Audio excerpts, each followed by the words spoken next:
Hi everyone, this is Kelly from The Truth in Story. I was just making sure I was actually recording. I had that moment.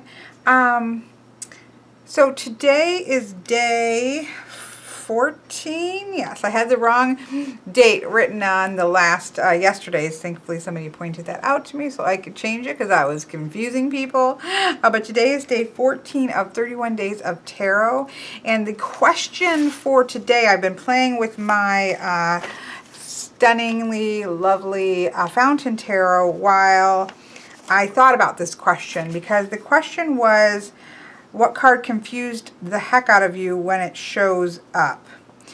And why do you think that is? Most of the cards that confused me, I've kind of worked my way through. I have to say, I mean, it doesn't mean that sometimes a card might come up in a certain position and I have to think, okay, how does that work in the context of this question or this position? That's something I actually quite enjoy doing because, it's, again, it's the puzzle maker in my mind that enjoys that kind of task of trying to fit it in and see how it applies. So I quite enjoy that kind of confusion. So I just thought about some of the things that confused me in terms of cards as I was kind of going along the process, and maybe even my most recent ones. And so I just thought that was how I thought to answer. 'Cause, hopefully that helps or counts. The most recent card that I've come to terms with actually is the Seven of Swords. Now, as you know, I am a swords person. I love the Seven of Swords, but I wasn't always, you know, a lot of times you see somebody who's stealing swords, obviously, which we see here. We have a hand that's reaching out to get the swords. But I didn't always feel like the context was that of just straight out thievery. That just didn't sit well with me for whatever reason. And it was actually some people, we had another challenge, I want to say it was an Instagram challenge or something, where it was like, what was this card that kind of confused you the most? Something similar. And I said the Seven of Swords. But the Fountain Tarot Guidebook, which I have to say, I really love this little guidebook. I love the two-word kind of nutshell, like little bitty nutshell. I love the nutshells inside. I keep telling myself I want to make a spreadsheet with just I don't really, to be honest, I don't often even have to, I don't look at the rest of it because I kind of know what the cards mean in general, but I love these little twos. Well, I actually keep this on because that comes into my mind, but I can't remember them for anything. And so I'll often zip into this just for that little 2-bit nutshell because I really love it sometimes. Or actually most of the time. I'm missing a couple pages because back when Isabel was a puppy, she ate some. So that stinks. But Patrick did take a picture of the two that I'm missing that I need to print out and stick in here. Puppies. She hasn't chewed anything in a very long time. In fact, cards, you know, she's going to be a year next month. And I have had cards drop. I still don't leave them on the floor, obviously, but she doesn't run at them the way she used to. I think she's seen me weep enough when she ate my very expensive, brand new, just out of the box Fin de Sickle deck. She didn't eat it. Let's be fair. She didn't shred this one. There are sweet little baby teeth marks on my deck that only make it more lovable to me. But I think she has maybe seen enough pain in my eyes when she has done such things that she has learned to stop, because I have had some cards fall and I am so fast now because I just feel like, oh, she's coming. And she has actually just laid there and acted like, whatever, I'm kind of over that. So I'm hoping she's over that, but I'm still not taking chances. Anyways, that was a digression. I really liked the meaning of that they wrote in the Fountain Tarot Guidebook. And the key word for that, or that little nutshell, is a questionable risk. I really love that idea with the Seven of Swords because it says like the intention of this thief in the Seven of Swords, the meaning relies on the circumstances or other cards. Like there is a questionable risk going on. Somebody is taking something, but why is it being taken? I mean, it could be being taken because, you know, they're trying to sway the side of battle in order to be able to win. You know, there may be being taken because they need those swords for whatever reason. Like this could be the good guys that are going to trying to need to have weapons. They could be escaping from imprisonment and needing to steal the weapons so that they can get out and escape. Like there's all kinds of reasons. They could be thieves who are just stealing the swords so they can sell them. You know what I'm saying? There's a lot of different things that can be going on here. And so it doesn't necessarily just mean flat out, this is a negative card, something's being stolen, bam.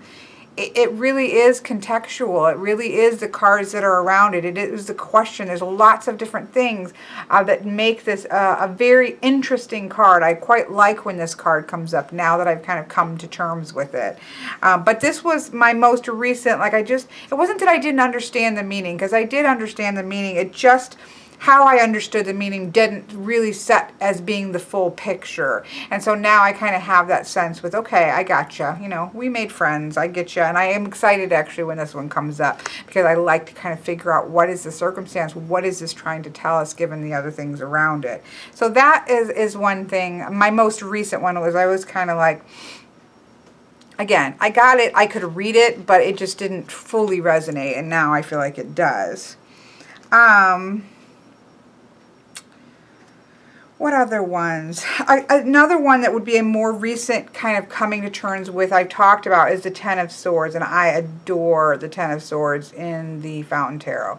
I adore all the cards in the Fountain Tarot except for this one. Not fond of that chubby baby on the sunbeam.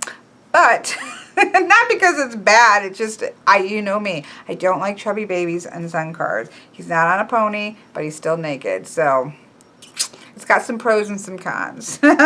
Anyways, this one was not that it was difficult. I understood the same thing with this. This is very similar to the Seven of Swords. I understood the Ten of Swords. I got the traditional meaning, you know, yada, yada, yada. But it never really fully sat with me, because I said, okay, well, what's the difference then? If the Ten of Swords is an ending, what's the difference between that and the Death card? I guess maybe thinking a little Lenormand, like, okay, we have a Death card, right?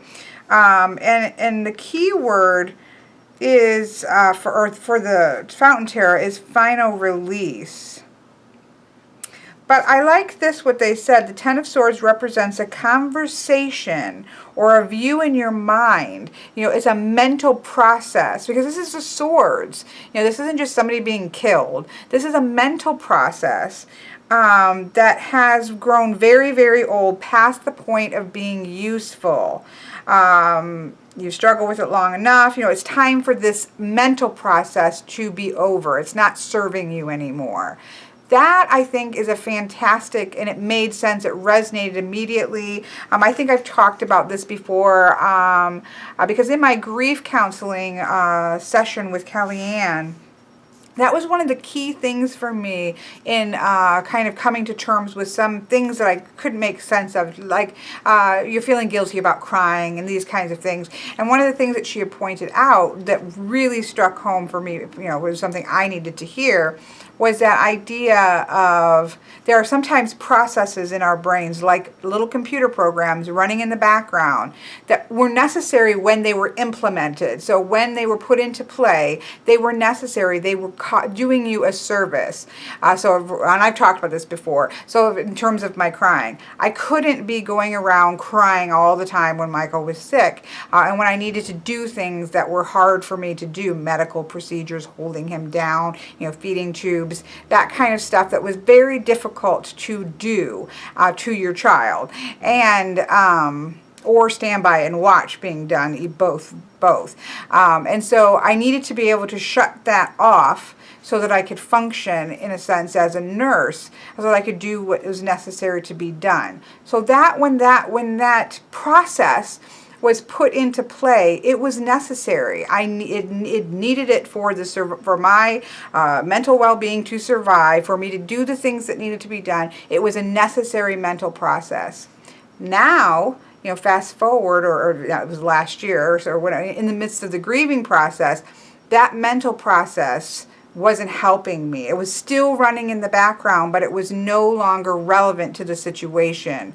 I could allow my emotions to come forward without causing any problems. That wasn't going to, no health wasn't going to be detrimental to people. You know, I could have the time to release my emotions, and it wasn't going to be detrimental to myself or to my child who I was trying to take care of. It was okay now to do that.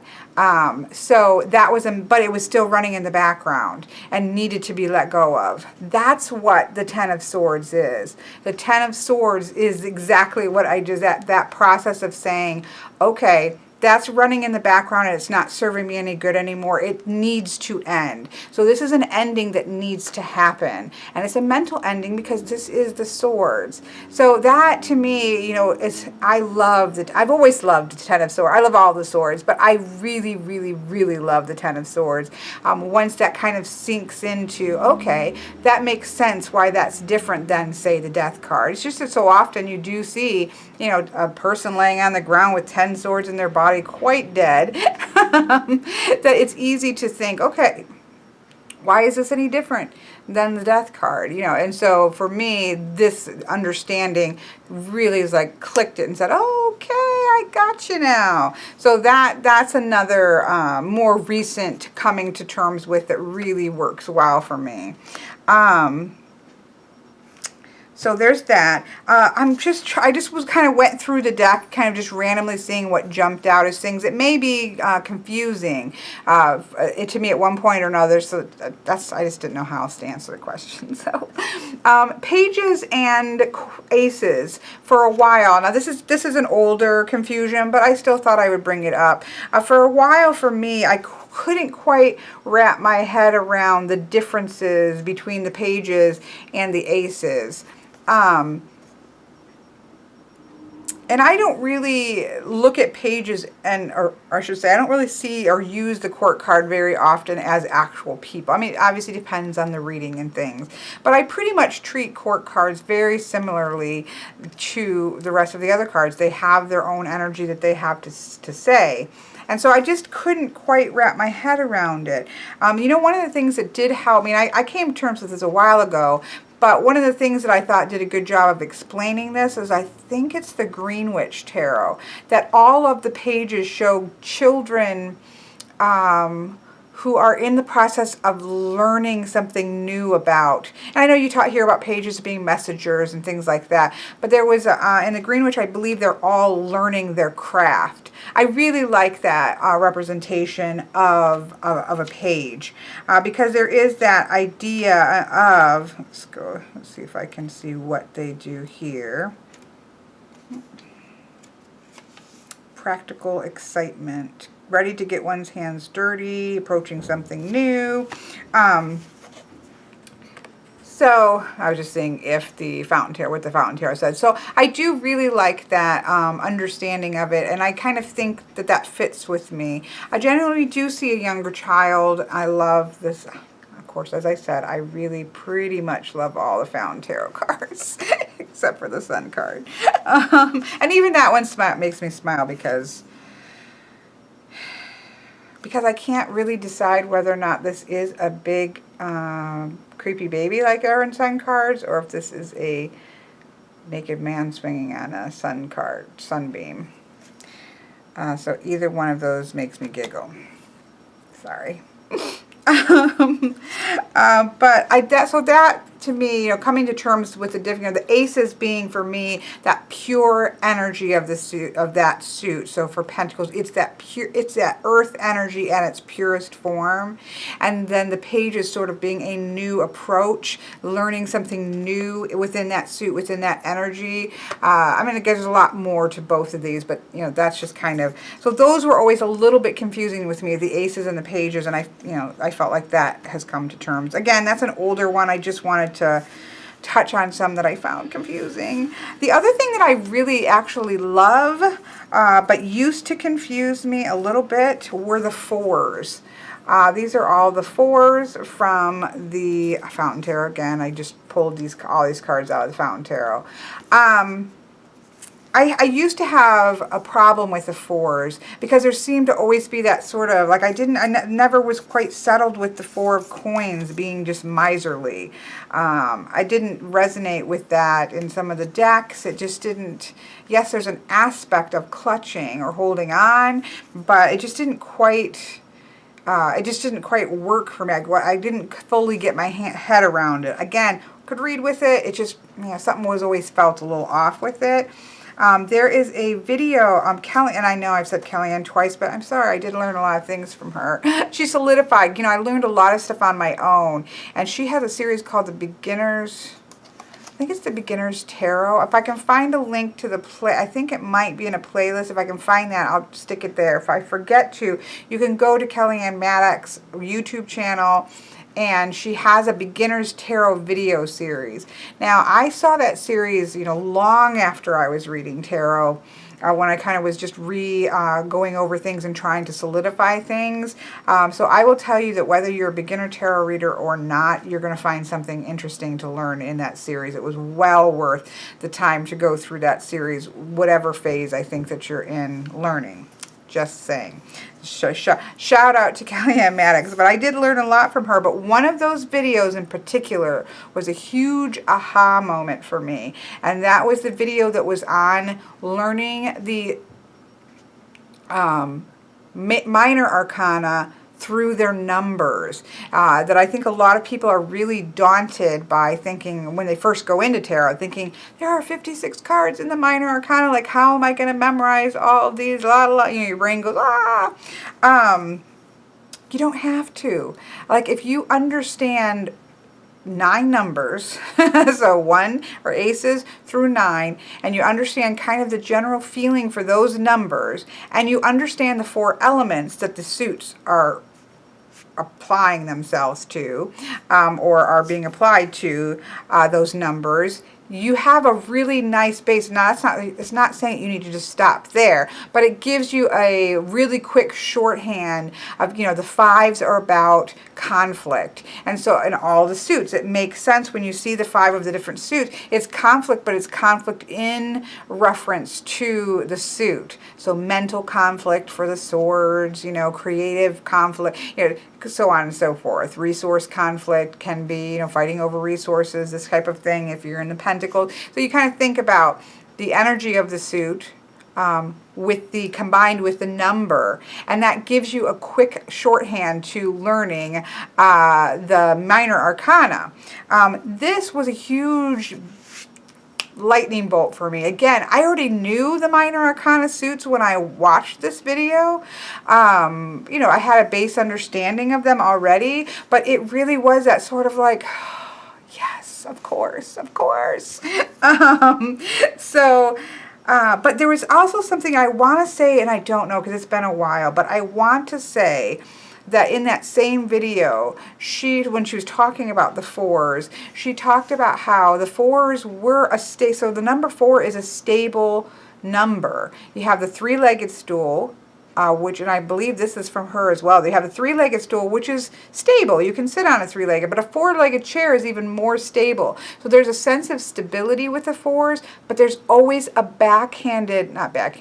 there's always a background warning to be careful of stagnation. So that when you have the 4 of Swords, we have the sense of taking a rest, taking a period of stopping and meditating. I love this 4 of Swords. Can we just say, I adore this 4 of Swords.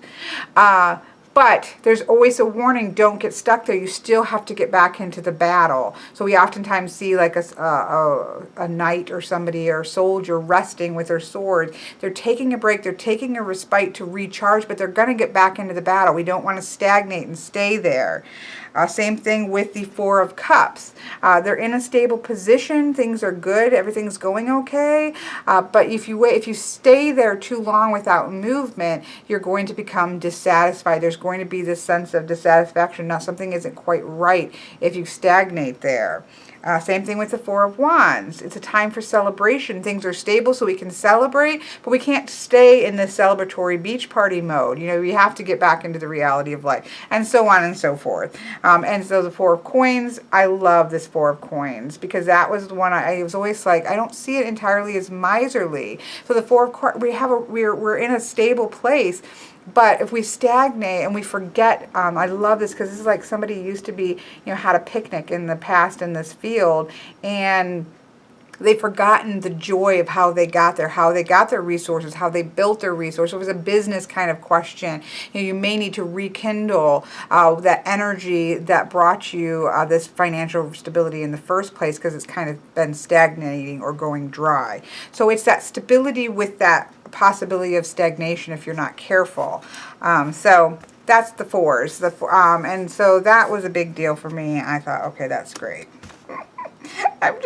I'm trying. I hope this is, I think I'm really rambled too. I'm going to do one more. The sun. I know the sun is about happiness, but you know what? I always was confused about this card was that idea of, well, what's the difference between that and the world? If the world is about completion, which comes with happiness and all this other kind of thing, everything's great, everything's pulled together, joy, joy. You know, what's really the big difference between that and the sun card? Decks like the Llewellyn Tarot with the man. There's a couple other that I have. Was it the Tarot Muha with the man? No, that's got the child on it. I have another deck. I want to say maybe it's the Tarot of the Old Path. So there is that sense of having learned, you know, coming to the sun. It's not just, okay, hooray. It's because you've kind of taken some time, gone through all these cards to get up to here, all these lessons to be learned up to the sun card, and you've really come into your power. And that's why I love the Llewellyn one, because you have this very strong man on the horse. So there's that sense of somebody who's come into their power. And so as they're moving forward, they can do it with confidence and joy, and they can have this moment of happiness because they've really come into fruition with their power and their understanding and their knowledge. And this is why my understanding of the sun card doesn't always gel with naked babies. So there we go. Those are some cards and some things that were kind of at one point confusing, but now that's kind of how I've worked them out. So I hope that helps in some way, but I don't think I know, I'm not sure that that's exactly what was intended, but we're going to go with it.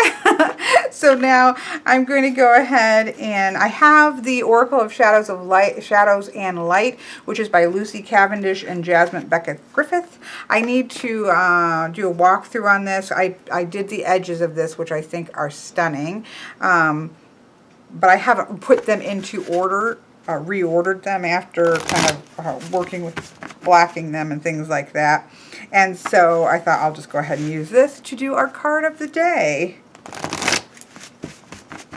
I do have the Rackham here too, but we did do that, I think, 2 days in a row. So I thought, let it go for a day, Kelly. Let it go for a day. Let's give this one its try.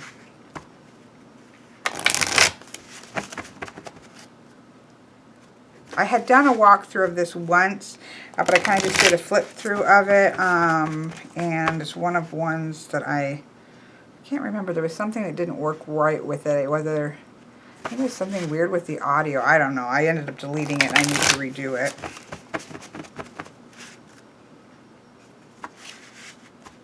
All right, so let's see what we have.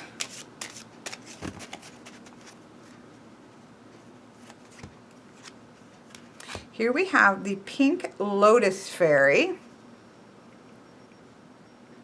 She's got, does she have a, no, she just has, I thought she had a third eye, but she has just sort of that dot that they do.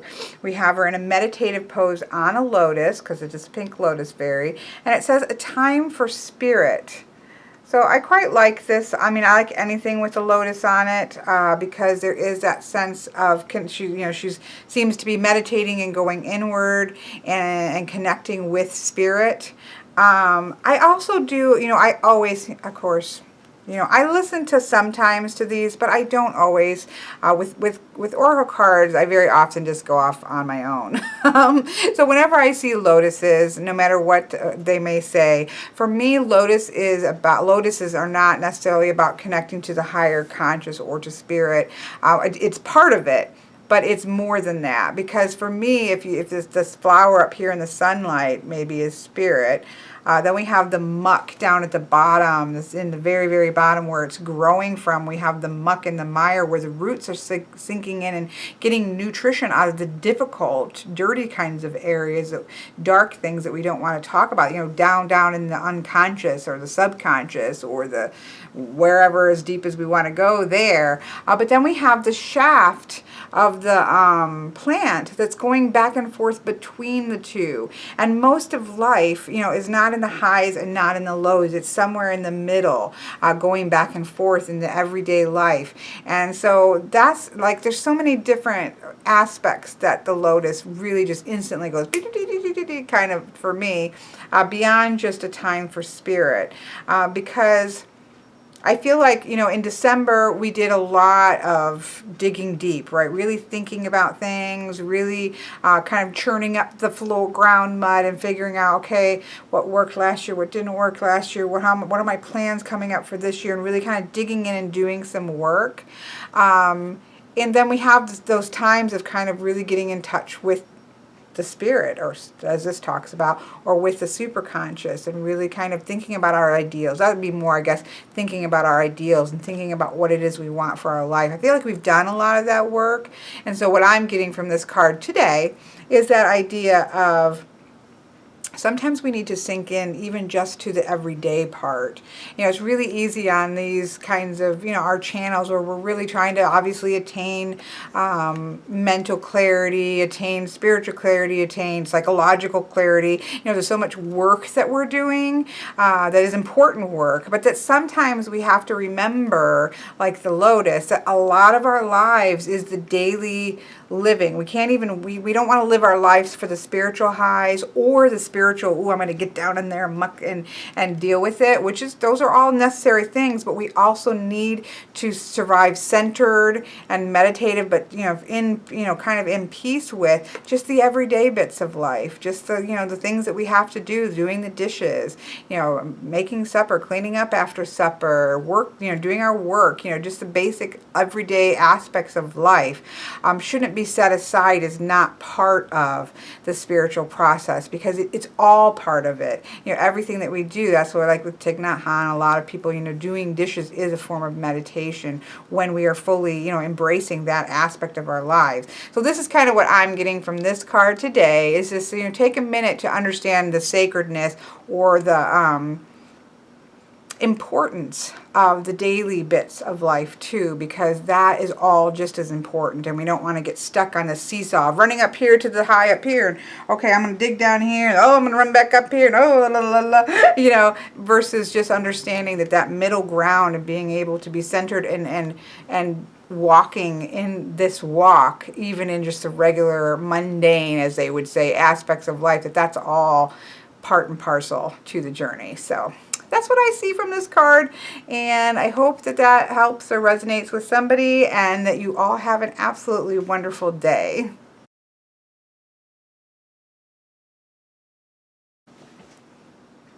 P.S. I just wanted to share something with you that's mundane, as we were just talking about, and why not share it, because I'm so excited. Now, my hair's a mess right now, but let me scooch back a little bit so you can see. If you can see my hair right now, I have layers here in my hair. Look at these layers right here, all the way going down to the longest length. I'm going to share a tip with you that I did last night. And I'm not going to do it because obviously I already did it, although I could do more. But my hair needed to be trimmed. But to be honest with you, I have a hard time spending a lot of money on getting my hair trimmed, because I wasn't looking for a new hairstyle or anything like that. I just needed it to be trimmed, and I needed my layers to be refreshed. And so I was literally, I hadn't been thinking about it, but you know how if you're in YouTube, all of a sudden you get things on the sidebar. You find yourself in strange places when you start following the sidebar. Well, I found myself on a video, and a couple of them. After I clicked on one, of course, you get a bunch, where you literally like put your hair. I'm going to do this. Now you want to do this neatly, but you literally put your hair in a ponytail. Obviously this is just for women, and only for women that, or men who have really long hair, Bart. You put your hair in a ponytail like a unicorn.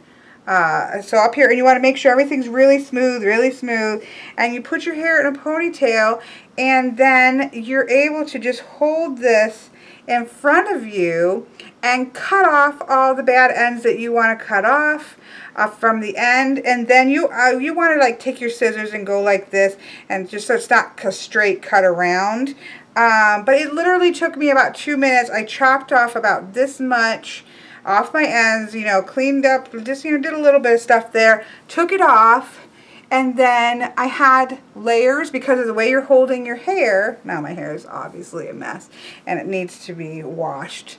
But, yeah, I ended up with layers, and all the ends, you know, again, I could probably take a little bit more off, but I always err on the side of caution because, you know, you can't stick more hair back on if you take too much off. So I took about this much of really dry hair off of my hair, and I could, like, again, I could go back and probably still take off, I don't know, maybe another inch or so, which I'll probably do, but I want to make sure it works. I'm so happy with it. And again, it's not like it's giving you a new hairstyle, but if you just need to trim it up and you want everything to stay straight and not be all wobbly, that is a fantastic way to trim your hair. So there you go. I was really excited about it, so I thought, you know, that's a mundane thing that makes me very, very excited, and I would pass it on. So there you go.